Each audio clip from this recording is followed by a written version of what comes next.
Did it really happen? Did man really walk on the moon, just as Kennedy had challenged NASA to do?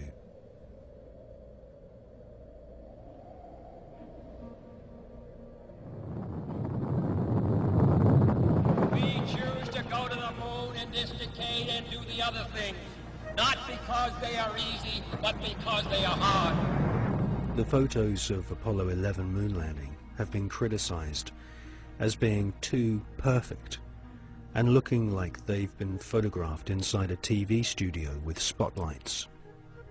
Bill Casing is an ex-Rocketdyne engineer who points out that there should be a blast crater underneath the lunar module, but there isn't.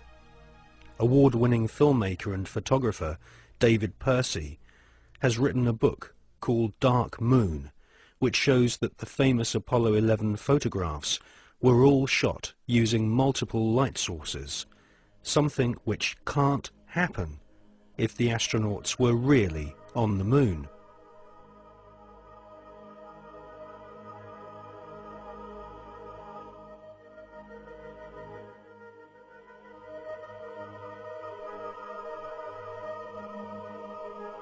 Jim Collier, an American investigator, has pointed out that the lunar module was far too small for two astronauts in full spacesuits to maneuver around inside. Jim Collier also believes that some of the footage showing the lunar module blasting off from the moon's surface has been filmed using a rotating model, just like the special effects techniques Hollywood blockbusters use today.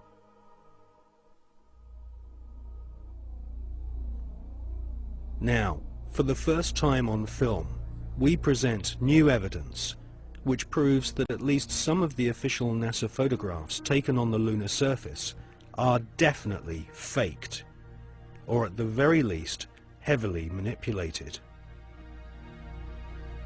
Join us now on a quest for the truth to the moon.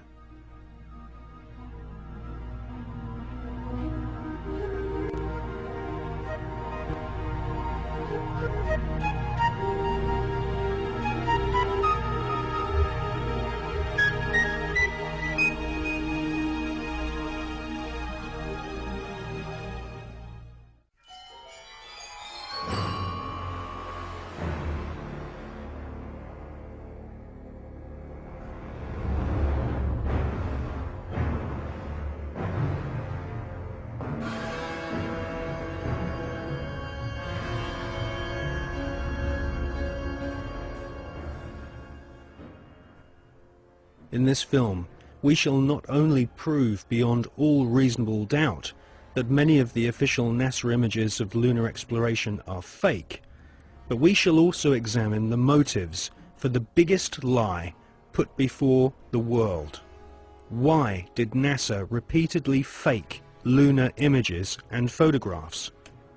Why did NASA stage lunar expeditions which did not happen? The answer will surprise you. It can be summarized in just two words: money and UFOs.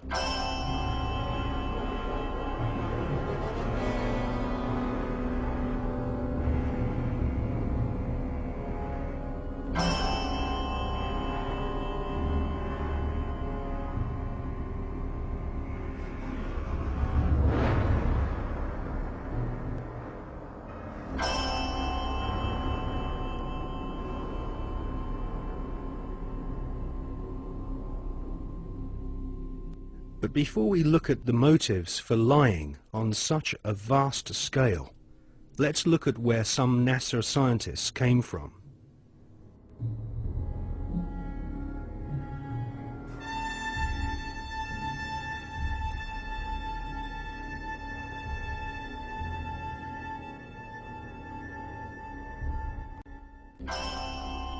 Peenemünde, Nazi Germany. For centuries, warmongering nations had been using primitive rockets as a weapon of war. China, Britain, and of course Hitler's Third Reich all used rockets to terrorize their enemies. Werner von Braun was an SS officer and rocket scientist.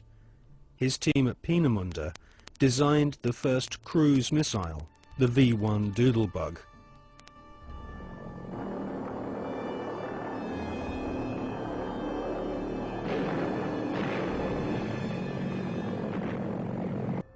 At the end of World War II, the American government were desperate to get hold of the Nazi rocket weapons, which had wrought havoc on the innocent people of Britain.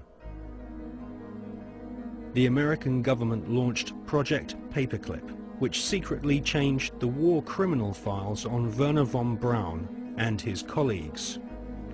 Files which described these SS officers as an ardent Nazi were changed to read "not an ardent Nazi." Wernher von Braun, his team, and the rocket factory at Peenemünde, which had terrorized Western Europe, was transported to the USA, lock, stock, and barrel.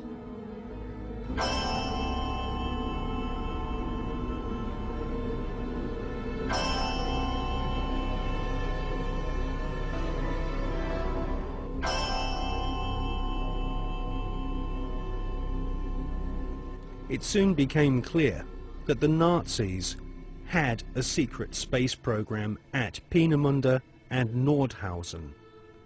The Hannibal craft utilized alternative propulsion systems such as Vril power, possibly back-engineered from recovered crashed flying saucers.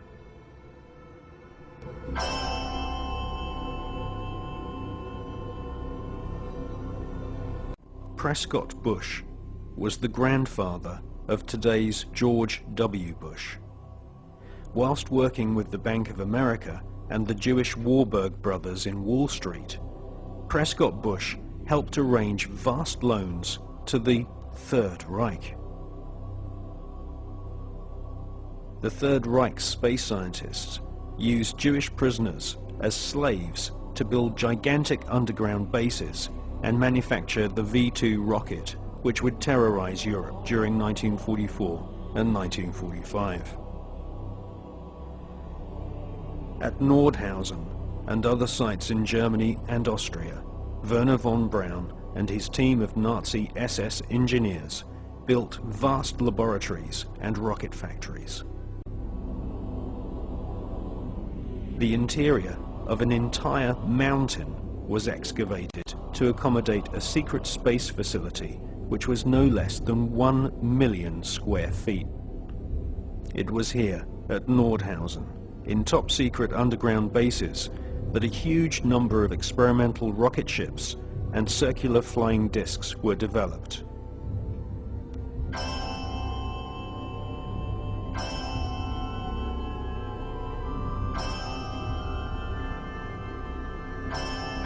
The prototype V-7 craft was powered by engines manufactured by BMW. The V-7 used 12 BMW 028 engines, which were powered with helium. Radical fuselage shapes were developed, which would later lead to the emergence of stealth aircraft and the cruise missile.